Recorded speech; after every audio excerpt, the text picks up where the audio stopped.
Hello, and welcome to AFSPA Live, our monthly digital broadcast designed to give AFSPA members and eligible federal employees a place to ask questions and get answers about past AFSPA Talks topics, their benefits, and wellness needs. There are three primary ways you can join our broadcast. Join us live by clicking the link in this video description and following the instructions to allow access to your camera and microphone. Then, a show moderator will be available to assist you further. You can ask your question through the chat box on whichever social media platform you're streaming AFSPA Live, YouTube, Facebook, or LinkedIn.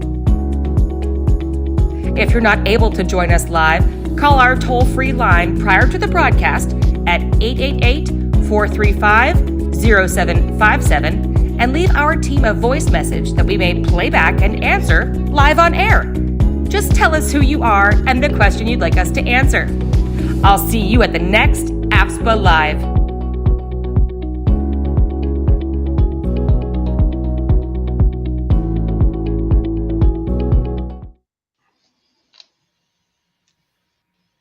Hi, everyone. Welcome to AFSPA Live, a live video broadcast Q&A session that we stream every last Thursday at 11 a.m. Eastern. My name is Maddie Norton, and I'll be moderating today. I'm a junior communication coordinator at AFSPA, and today we'll be talking about life insurance and financial wellness. And we have a special guest, and I'll let our COO, Kyle Longton, take it from here.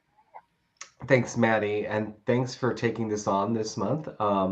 We're glad to have you as well, and we're also glad to have AFSPA partner superstar Nina Matias, who has done I think now about a half dozen podcast episodes for us and some webinars in the past. And Nina is an account executive in the Association and Affinity Services for Group Insurance at Prudential. But more than that, she is an expert in life insurance, and she has lent that expertise to us a number of times, including today. But Nina, I know you also, even though there's so much that you can do and you do, there are some things that you can't do. And I know you wanted to address that up front. Yeah, well, first and foremost, thank you, Kyle, and the AFSPA team and all the members out there for having me back. You guys are so welcoming, and I really appreciate the partnership. Very quickly, while I'm here to help answer any questions that you all have about the importance of life insurance and also just overall financial holistic wellness. I am not a tax consultant, nor am I a financial planner. So there may be certain things that I can't share. For example, I can't give tax advice, and there may be certain questions where I can recommend that you consult with a financial advisor or, look at some of the financial wellness tools that are available online so that you can connect with a certified financial advisor. And that's just, on behalf, while I would love to give some of those answers, and I think I may know the answers in some, I'm not necessarily qualified, and compliance would not be thrilled if I started sharing certain things off the top of my head. And you appear to be in your office, so compliance could be down there like that, even while we're still broadcasting. Yes. So we'll try to keep that in mind. Thank you. Yeah, the world is reopened, so it's back to now. Well, let's jump in, Maddie. Do we have any questions to start with? Please. Yes. Okay. So it looks like we have a question. Just asking, is there a certain age you must be to apply for life insurance? Is there, do you have to be, 65? Do you have to be 25? What's going on there? Thanks, Maddie. So I'd say, number one, really, really good question. Sometimes it really depends on each individual, but what I would say is, as soon as you start working and start accruing responsibilities, finances of your own, it's really important to start thinking about life insurance. And no age is too young once you become an adult to start considering that. Certainly, there are individuals that say, hey, I'm young, I don't have children, I don't have a family. What's the point? I don't need it. But truth be told, there are a number of reasons that you should still have life insurance. There may be some last debts that, your loved ones are going to wind up having to pick up. For example, there are certain student loans that are not forgiven upon someone's death. There could just be, last minute just debts, bills that you have that someone then has to become responsible for. So it's always important to think of it from that aspect. The other thing that I would share, no matter where you are in your life, whether or not you have loved ones who are left behind, and P.S., that's one of the critical reasons to have life insurance, so that your loved ones are taken care of. But even if you don't have that, there's a way to create a legacy for yourself. Perhaps you're really interested in certain charities. You can leave any portion of your life insurance benefits to a charity to create a legacy. And, another thing that I would add is, even if full life insurance does not feel like something you're ready to take on, maybe it's a bigger cost. At younger ages, I'd at minimum strongly recommend accidental death and dismemberment. The name, as I've shared on other podcasts also, it sounds harsh. It kind of speaks for itself. But truly, in our younger ages, we can certainly relate, maybe not to a terminal condition, God forbid, but if you're biking or, just drive a car, accidents can happen at any time. And it does not require any medical evidence. You don't have to complete any health questions to get AD&D insurance. So the premium is generally lower. It will only pay a benefit should you lose your life during an accident, but it also pays a benefit if you have some sort of severe impairment or loss, such as paralysis, truly a dismemberment, loss of hearing, loss of sight. So again, that's where I always recommend people at younger ages start. And through the AFSPA group life insurance plan, you can enroll for benefits as young as 19 if you're in your working years at that point.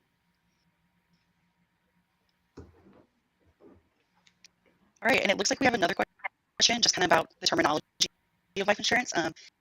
They're asking, what is the difference between term and permanent life insurance? That's a great question. So, number one, those are the two main policies that are out there. Term policies, which I'll talk about in a moment, because that is the group insurance policy that's available to you through AFSPA, is a term policy. But term policies tend to be more affordable.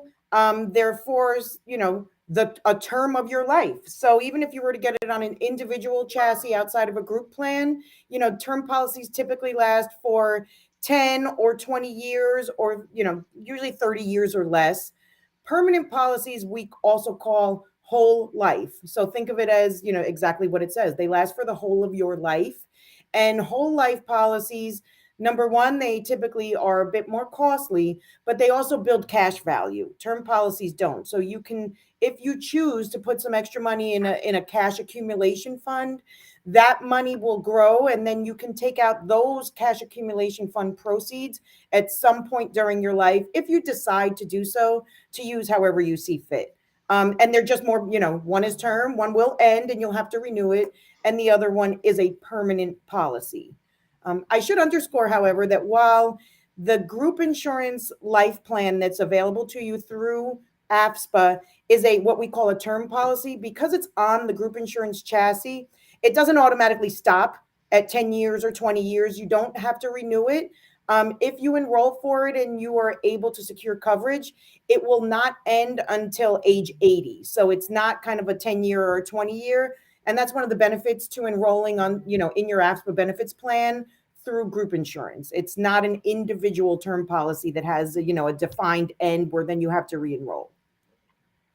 And I will just put in a plug here that Nina did a fantastic deep dive into term, permanent, universal, whole, all of those in a podcast back in May, and we did some clips from that for the first podcast in the month of September. So I encourage you, if that is of interest, go back and check those out. And Nina, is it fair to say if somebody's looking at something like a whole policy or permanent policy, that is maybe one of those situations to talk to a financial advisor? Absolutely. And we do have, some of you may already have a financial advisor. There are a myriad of ways to make contact, but we also, and I think through AFSPA's, the AFSPA.org website, Prudential also offers something called financial wellness. A lot of it is just content articles to help you at any stage in your life. But through that, if you're interested and you want to individually work with a Prudential financial advisor, those are available through the financial wellness landing page that you can route through AFSPA's site as well. That's just one area that you don't necessarily have to go through Prudential, but I definitely agree, Kyle, that it's really important to check with a financial advisor because depending on your life stage, they can guide you for what the best policy may be. Right. And we did a separate episode just last week with a financial advisor from and wealth management advisor from GIBA, for those who are familiar with GIBA, also open to all federal employees. So lots of great options out there. Maddie, what else do we have? We have another question just about what is the life insurance beneficiary and who can be a beneficiary? That's a great question. Anybody can be a beneficiary, whomever you decide. So, a beneficiary, first of all, is whomever you designate as the owner of your life insurance policy to receive your proceeds at the time of your death. So, you have the option to name a primary beneficiary or beneficiaries and contingent beneficiaries, which are your secondary. So, your primary beneficiary or beneficiaries are those individuals who will receive your life insurance proceeds in whatever percent or amount that you designate. So, for example, if you have a spouse and a child and you want each of them to receive 50% upon your death and you name them both as primary, they will both receive 50%. Contingent beneficiaries do not have to be named. And I'll go back to, you don't have to name any beneficiary, but we'll talk about the importance of that. Contingent beneficiaries can be those that you name in the event that your primary beneficiaries pass away before you. So similar cadence. You can name 1, you can name 10 in equal percentages or whatever percent you decide. In the event that your primary beneficiaries are not living at the time that you pass away. And I will just go back, speaking of primary, if you do not name a beneficiary, and this is why it's critically important to, pretty regularly check who you have designated on file as your beneficiaries. There are set rules that do not tie to a will also for where the proceeds will go. So, for example, if you have life insurance coverage through your AFSPA plan that's provided by Prudential, in lieu of a named beneficiary, there's an order by which benefits will be released. So that would go to a surviving spouse. If no surviving spouse, surviving children in equal shares. Then if there's no surviving spouse or children, parents, siblings, and ultimately your estate, if none of those other orders exist. Just keep in mind, we've seen some situations in Prudential that really get unfortunate where someone will pass away, they've forgotten to update their beneficiary, and maybe someone is remarried at that time and they intend for their new spouse to receive their proceeds, but they never updated their designation. Those proceeds, unfortunately, will go to whomever the last designated beneficiary is. So, great times to think about designating a beneficiary or at least checking are when you get married. If you have, major change in your salary, that's also a great time to reconsider, how much life insurance you have, by the way. If you have the birth of a child, also if you get divorced, buy a home, those are some really critical times where you might want to stop and say, hey, I just had a major life event. Let me make sure that I have the most up-to-date beneficiary on file. And let me also make sure I have the most amount of coverage that I think I need to protect my loved ones. So let me jump in with a couple things. First of all, I agree.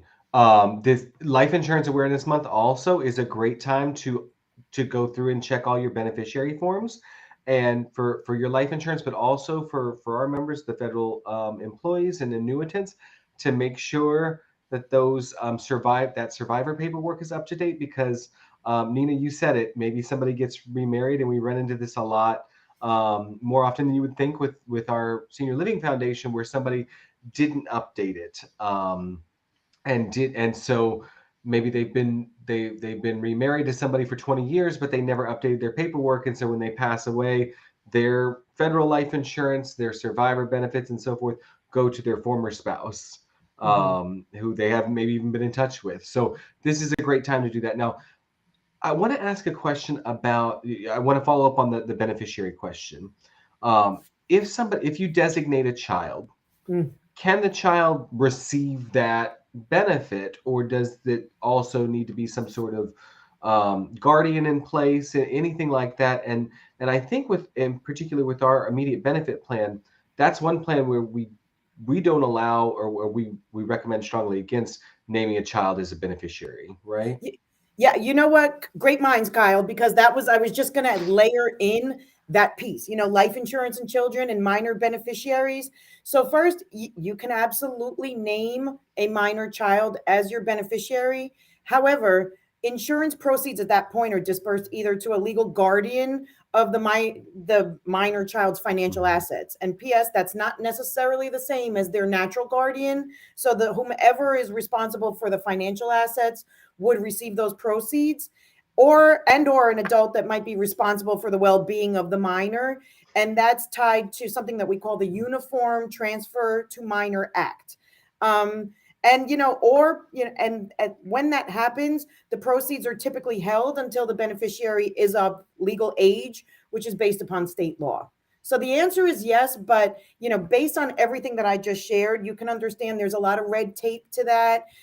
In the event of an accident, there may not be the necessary protocol in place to ensure that the right person is holding those proceeds. So for all those reasons, it's pretty important a lot of times that you might want to consider an adult or someone who's of age to be the beneficiary. That's great. And I just want to, I see we're starting to get some questions from our viewers, but I also wanted to reemphasize what you said, like the life insurance, if whoever you name as the beneficiary, that's essentially a contract, doesn't relate at all to the will, right? Right. Yeah. Okay. So, it's really important to think about that also, because even for myself, I've been working in the industry for well over 20 years, but thinking back to, a college age Nina, I would always think, the will is what you fill out, and whatever you decide and wherever you want all of your assets and your money to go, the will is Bible, if you will. Huh, no pun intended. But that's not the case. A will is definitely for your assets, for your physical goods, and obviously where you want care for your children and other things. It does not drive where your life insurance proceeds will go. Even if you name in your will that you want X, Y, and Z, if you do not have a beneficiary designation on file, for example, in Prudential, that preferential order that I was mentioning earlier is what will hold true. Okay. Good. All right. And Um, Maddie, I think we've gotten at least one question.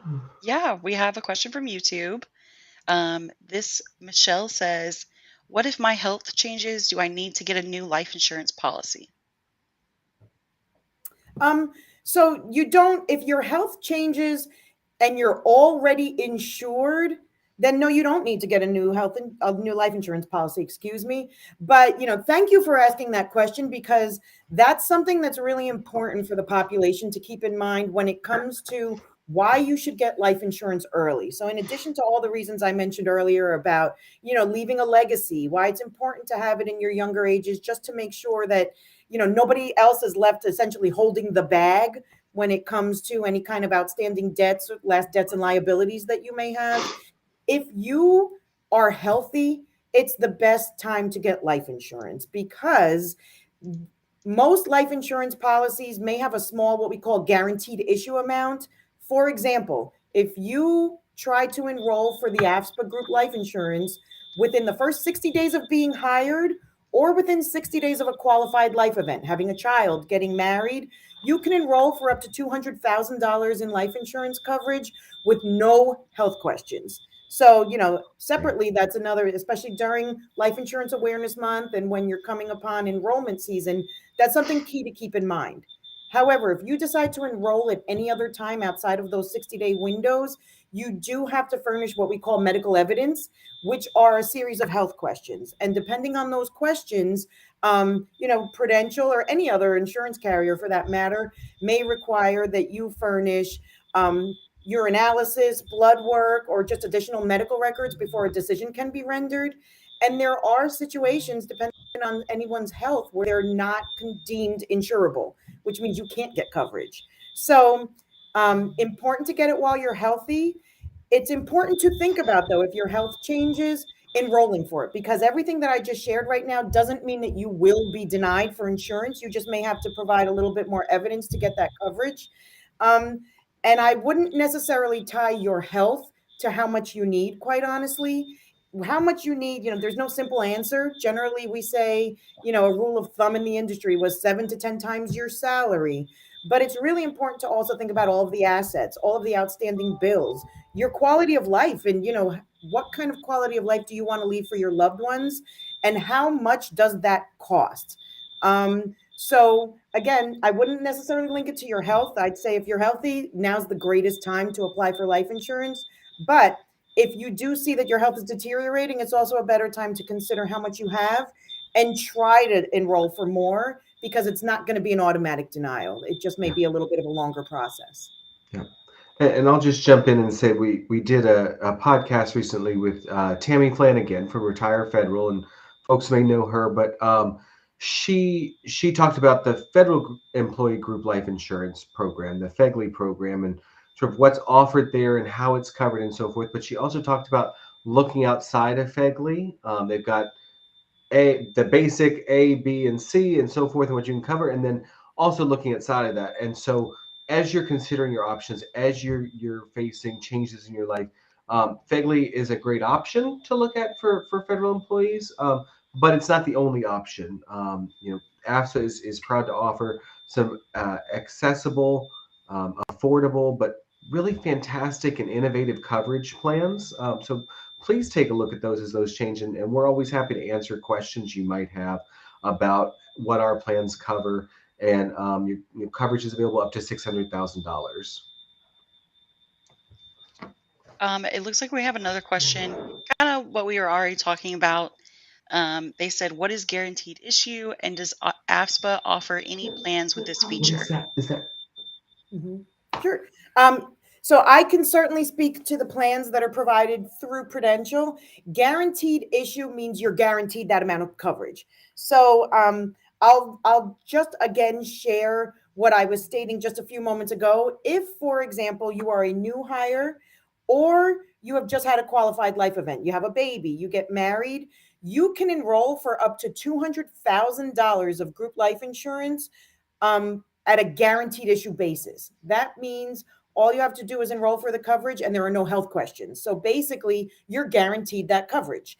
If you should you enroll for anything above the $200,000 up to that $600,000 max, those would require health questions. So number one, guaranteed issue is enroll for it, and you're going to get it without having to furnish any kind of medical evidence. So that's the life insurance plan. Again, I mentioned earlier, we also have an accidental death and dismemberment policy that's available to you as a member of AFSPA. That also goes up to $600,000.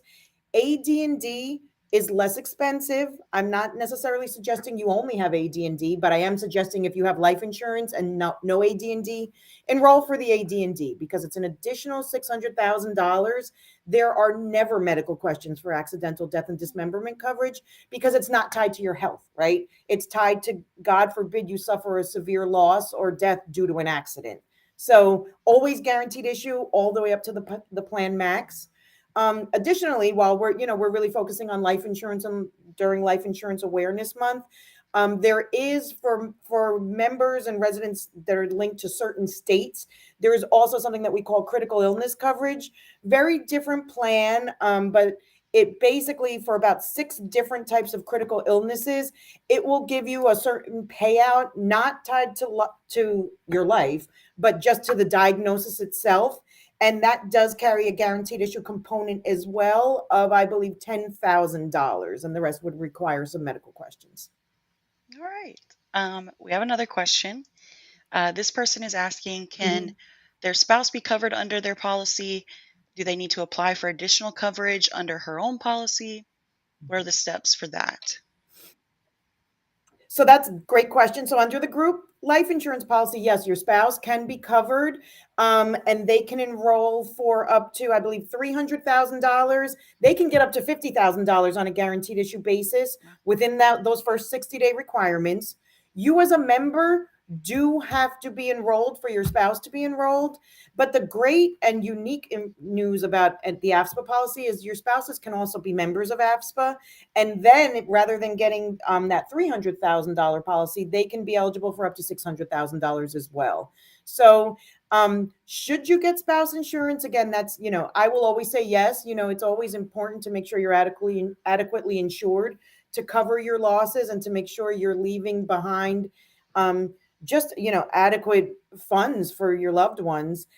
How much, again, really depends on your own living situation, your salary, and just the quality of life that you have. So those are all questions. There are certainly tools that are available, and if you look at our enrollment platform that you can link through the AFSPA site, there's a little bit of a calculator based on your salary that can show you both the rate and coverage. But a financial planner can also kind of look at what you have today and then help you decide how much more you should have, again, based on your age, your assets, and your spouse's information as well.